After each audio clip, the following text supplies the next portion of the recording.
Hello everyone, welcome to our 6th class of array. In our last class we have learned array sorting algorithm, bubble sorting and selection sorting. Hope you have practiced sorting program in computer. Now in today's class we will discuss about array searching. So get ready with your pen and copy. Let's start. So what is searching? Searching is the process to find the value in an array. The value to be searched in an array is known as search key. So we can search an array for a value in two methods. One is linear search method, another one is binary search method. In today's class, we will discuss about linear search method. So linear search is used to scan an array in a sequential manner. That's why this searching technique is also called sequential search. In this type of searching technique, each and every element of the array is compared with the item to be searched, means the search key, one by one sequentially until it is found or all the elements have been compared. Now we will discuss this working principle of linear search with the help of an example. Suppose we have an array with 7 elements. 3, 4, 5, 6, 7.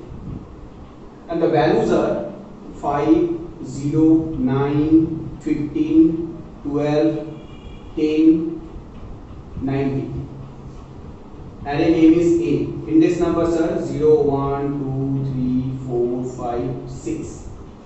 And the value to be searched is 10 suppose. 10 is present here in 6th element having index 5. So in linear search or in sequential search, search will start from this first element. Till last, each and every element's value will be compared with 10. So here two cases will be there. During search, the value is found in the array. Another case is that we have started from first element and we have reached here. So value is not present. So first time, first element's value will be compared with this value. So if it is present in first element, search will finish. Otherwise, control will move to the next element. So next element's value will be compared with this value. If it is present in next element, then search will finish. Otherwise, again control will go to the next element. So this way, one after another, each element's value will be compared with 10 for equal. So if anywhere match found, at that moment we have to stop the loop. Otherwise, loop will continue till this last element. And after the last element, no more element is present. So search is finished, and that time we can say the value is not present in the array. So this is very easy. We can write simple loop to find this. If my array is A and the value to be searched in the array is S. So what we will do first, we have to make one loop to get each and every element starting from first element. So we need an index number loop. I 0, I less than A dot length I plus plus. So A dot length for unknown array. And when we know the array, how many elements are present in the array, I can easily write here the elements number. Now you start the loop. Inside the loop, if I write AI, it will give all elements sequentially from first till last. I's value first time 0, A0 means first element, next time I plus plus means it becomes 1, A1 means second element, then I's value will be 2, A2 means third element. This way we are getting all elements. Now you check each and every element's value is equal to S or not. So this is stopping condition. If so, the loop will terminate because we found the value at this index in the array. So here what to do? We change the value of this C, and if the condition is true, means this value is present at this index, so you have to print the position. Position is index plus 1 because index is 0 means first element, index is 5 means 6th element. So position is always the index plus 1 and index is position minus 1. So system.out.println S is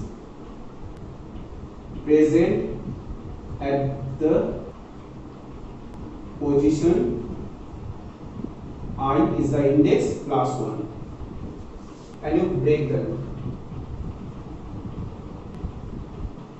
So whenever match found, we are changing the value of C, we are printing the position of S in the array with I plus 1, we break the loop. This control will come out of the loop, keeping this loop conditional test expression. Now, if I check here C's value is equal to 0 or not, in which case C retains its 0 value if this condition never evaluates to true, and loop terminated for false of this condition. So when I becomes length, I is pointing index, so last index is length minus 1. When I is equal to length, means it is not pointing to any index, loop will terminate. That case C's value has not been increased here, so C retains its 0 value. For 0 value we can understand S is not present in the array. So system.out.println S is not present in the array.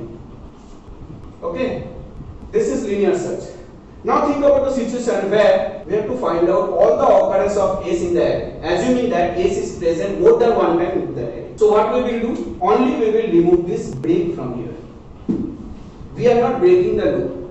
We are letting the loop continue till last element to compare all elements value with S. And here this C++ will execute more than one time if more than one time S is present in that array. So C is actually giving what? The number of occurrences. So here we are checking the value of C. If C is 0, it is not present in the array, that means never this condition is satisfied. Now here we will write else system.out.println. See, I am not writing system.out. Okay, it will take much space. My board is very small, so I am writing println. Okay, so system.out.println C times S is present in the array. Understand? So this is very easy. Sequentially we are searching all elements value with the value to be searched, and when the match found, we either stop searching or we can continue searching for counting all occurrences. And here after the loop we are printing that. So this is linear search. Hope this linear search algorithm is clear to you. So practice searching program in computer. That's all. You will get some searching program. So download the worksheet and solve. See you in our next class where we will learn about binary search. Till then, bye. Have a nice day.